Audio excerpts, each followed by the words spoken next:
are back. This is Stats, Basic Statistics. We're looking at Chapter 9. We're going to do, let's see what we're going to do, 9.3. So let's get to 9.3. That starts on page 5 of the packet. And so they talk about the test difference between two sample means, a t-test, and the difference between two sample means using p-values. We're not really going to focus on p-values too much, and not at all with the t-test, because with that you need graphing calculator, and so since that's not a requirement of the class, we're not gonna go there with t-tests, with p-values and t-tests. So we're just going to use the standard deviations to determine our outcomes on the hypothesis tests. All right, so let's take a look at page 6. Top of page 6 is where it starts. Example, suppose you are testing the claim that the average age of male college students is lower than the average age of female college students. In a random survey, it was found that a sample of 40 male college students had an average age of 21.3 years with a standard deviation of 2.1 years. Another sample of 28 female college students had an average of 21.6 years with a standard deviation of 2.5 years. Test the claim at a 5% significance level. So we do not have the standard deviation of the population, all right? And so that means we have to use a t-distribution. But a lot of this is going to look the same as what we did before. We have A, the first part is state the null hypothesis. That would be that the means are the same. And the claim is males are younger than females. So I just set population 1 as male, population is 2 as female. Here, let's write all this stuff down. For male, n sub 1 was 40, x bar sub 1 was 21.3, standard deviation sub 1 is 2.1. For female, n sub 2 is 28, x bar sub 2 is 21.6. That seems pretty close to me. And s sub 2 is 2.5. 2.1. Okay, so let's take a look. So that's our claim. The second part is always draw the curve. So it's a t-distribution. So the only difference between a t-distribution and a c-distribution is the t is a little more shallow. But it isn't like I'm going to throw a ruler on your drawing and go, oh no, that looks like a z. It's fine. You don't have to worry about, oh, did I make it too tall or too shallow? Just draw a basic standard normal curve. All right. Less than, so this is the lower half. And now we'll identify our critical value. We have to identify that on the test. If you want full credit, you have to get me the critical value there. And so now we're going to bust out table F. And we're going to do t-distribution. Oh, so this is interesting. Look, we have n equals 40 and n equals 28. So you are going to use the smaller of the two for the degrees of freedom. So we're going to use 27 degrees of freedom on this thing. All right, so 27 degrees of freedom, and then follow that over to one tail 5%. So that's 2 clicks over. Doink, doink. 1.703. Now be careful on this, 1.073. But remember on the normal curve, here is 0, this mark right here is 0, that's positive, that's negative. So we really should sneak a negative in there. I don't think if you forgot that on a test that I would actually deduct a point. I would probably squeak the negative in there for you though. So remember left side of the graph negative, right side of the graph positive with the z and the t. All right? Okay, so let's continue. Then that's the lowest 5%. Remember how this works. If it lands in the shaded area, we reject the null and conclude the alternative. If it lands in the unshaded area, we fail to reject the null and just write it up as that's how it is. All right, so part C is let's find our t statistic. So in this one, that's going to be x bar 1 minus x bar 2, so 21.3 minus 21.6. And then it says minus mu1 minus mu2. Well, they're equal. So if I subtracted them, this would always be 0. So if you just want to omit that part, you don't even have to really have that in your work at all. You just have the x bar 1 minus the x bar 2. All right? For standard deviation, this is a bit trickier with the calculator. So you're going to do the variance, so we have to square it. The 2.1 squared divided by how many there are? 40. That's under the square root sign, plus the 2.5 squared divided by the sample size for females, 28. So again, I suggest not trying to lump that all into your calculator at once, unless you're doing it and you get it right every time, that's fine. If you're trying to put it all in at once, you got to remember to have closed parentheses around the whole thing. Because that's a common mistake, if you look at my worked out version, I always figure out what's inside the square root. So I would type 2.1 squared divided by 40 plus 2.5 squared divided by 28, and then hit enter. And that will give me 0.33346. And then I take the square root of that number.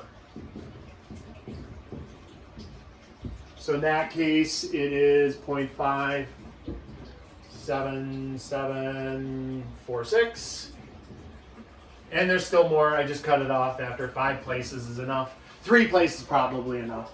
And now actually divide it so we get negative 0.5195. Now, that is not a percentage. That is basically like a z-score. It's a t-score. Negative 0.52. Standard deviations below the mean. So we needed it to be lower than negative 1.07, and it didn't cut the mustard. It's right here. So it's in the unshaded area.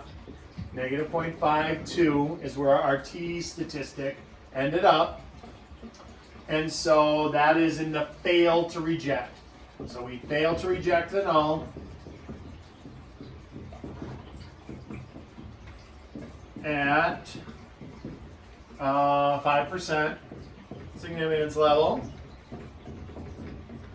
And so then what do we write up for our conclusion? Then E is kind of just writing it for everyday people, right? So what that looks like then is there is not enough evidence to conclude men in college are younger.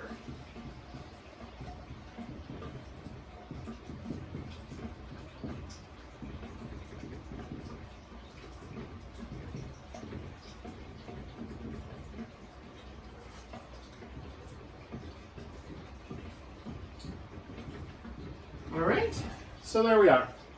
Now they want us to build a confidence interval, a 90% confidence interval. And so we can use that also to make generalizations, but it wouldn't match directly with this example because this example specifically stated that men were younger than women. Where if we wanted to do this with a confidence interval, this would have to be not equal to, and then it would have to be a two-tailed test. Okay, so we would, and then the alpha would have had to be 10% because it's a 90% confidence interval. So these confidence intervals can be used to make generalizations about hypotheses. It's just it doesn't directly match with this example because that's a less than, it's a one-tailed test. In order to have a confidence interval match with this exactly, we'd have to make it just not equal to, and it would be a two-tailed test. And because they set for the confidence interval a 90%, then we'd have to bust it to 10, so it was 5 and 5 on each end. All right. Okay, so let's get rid of this stuff. I'm going to leave all this on there because we need all that for the confidence interval, the male and female stuff.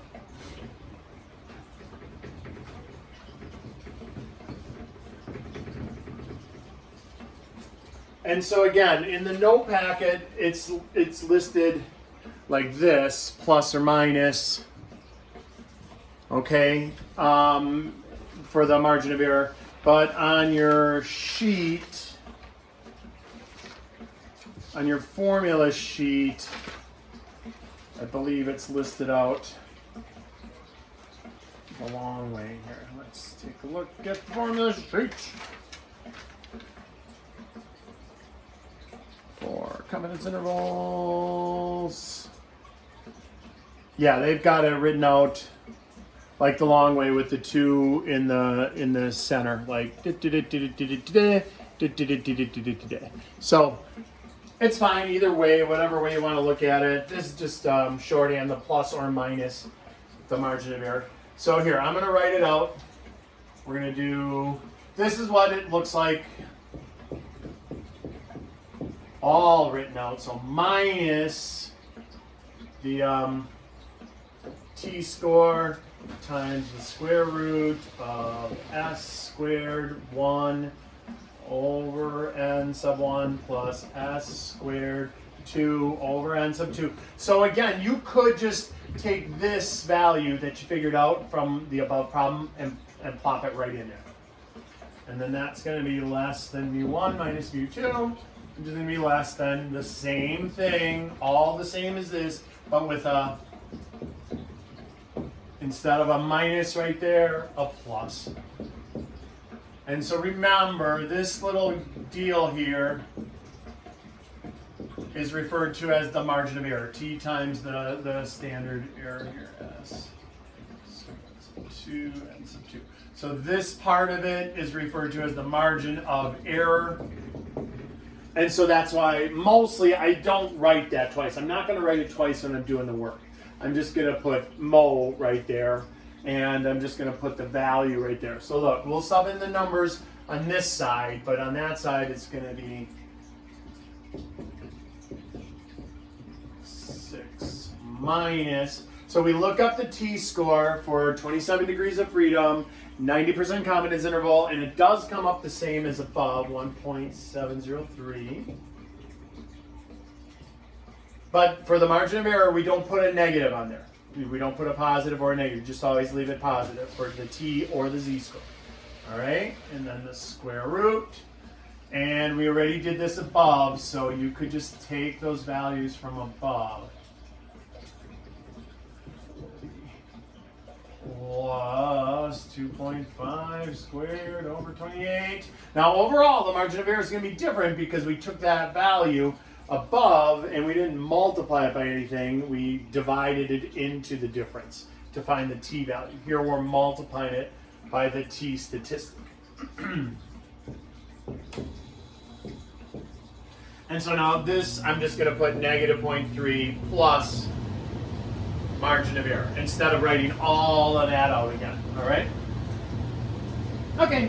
So then let's we could pull that value from above. That, remember, worked out to be 0.57746, and we have the 1.703. That's with the square root taken and everything, and we got negative 0.3 minus that, less than mu1 minus mu2, less than negative 0.3 plus the margin of error.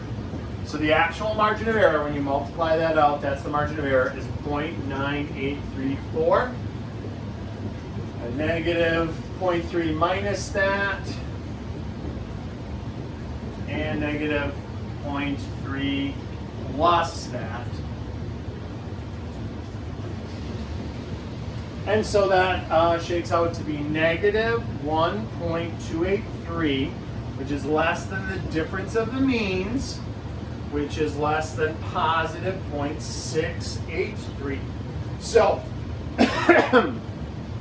this is confirmation of the null hypothesis on a two-tailed test. because it includes 0. Think about it. If I had a null hypothesis and an alternative hypothesis that looked like this, the null hypothesis would be that they're equal, and the alternative hypothesis would be that they're not equal. Well, this is evidence for them being equal, because if I subtract that from both sides, I get this. I could write it like that. That's why it's called the null hypothesis. Mu minus mu is equal to 0. There's no difference in the means. Well, look, 0 is included in this interval. It goes from negative 1.2 to positive 0.68. That is including 0.